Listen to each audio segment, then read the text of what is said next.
இது தானா இவங்க போய் அடிக்கலைங்க. டிஜிபி அலுவலகத்தாண்ட எல்லாருமே அங்க பகுதியை சார்ந்த தோழர்கள். இப்ப அந்த 3 பேருமே வந்து அங்க நின்னவங்க அந்த பகுதியில அந்த ஏரியாவில் அந்த தெருவில் இருக்கிறவங்க. அங்க இருக்கும்போது டீ சாப்பிட்டுட்டு இருக்கும்போது ஏற்கனவே அங்க ஒரு நில பிரச்சனைகள் இருக்கு. அந்த நில பிரச்சனையில இவர் தலையிட்டு இருக்காரு.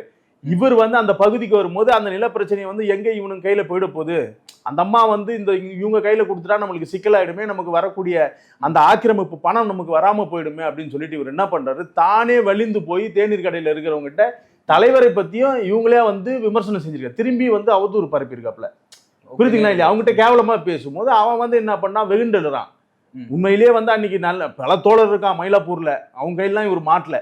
ஏதோ வந்து நம்ம தோழர்கள் அன்னைக்கு சாதாரணமா இயங்கக்கூடிய ஒரு தோழர்கள் கிட்ட தான் வந்து இவர் மாட்டிருக்காப்ல. நல்ல தோழர்கிட்ட மாட்டிருந்தா இவர் நிலைமையே வேற மாதிரி மாறி இருக்கும். இன்னொன்னு கேட்கறேன், ரவுடிங்க தான் பாக்கெட்ல கத்தி வச்சுன்னு சுத்துவான். இன்னொன்னு யாரு பாக்கெட்ல கத்தி வச்சுன்னு சுத்துவான்னா, பிட் பாக்கெட். பஸ்ல போகும்போது யாருக்கும் தெரியாம வந்து பிட் பாக்கெட்டை வந்து பணத்தை பறிக்கிறவன் தான் பாக்கெட்ல கத்தி வச்சுப்பான். இப்படி கத்தி வச்சிருக்கலாம் யாருன்னு பாருங்க. பொறுக்கியும் முள்ள மாதிரியும் அக்யூஸ்டும் தான் கத்தி வச்சிருப்பான். இந்த ஆள் கையிலேயே கத்தி வச்சுன்னு சுத்துறான். டிஜிபி அலுவலகத்துக்கு போறான். ஒன்னு கேக்குறேங்க, டிஜிபி அலுவலகத்துல வந்து இவர் வந்து யாரோ அங்க ஒரு காவல்துறை ஒரு சாதாரண ஒரு போலீஸுக்கும் இவருக்கும் வாக்குவாதம் ஆகி அவர் அறுத்து இருந்தா என்ன ஆயிருக்கும்?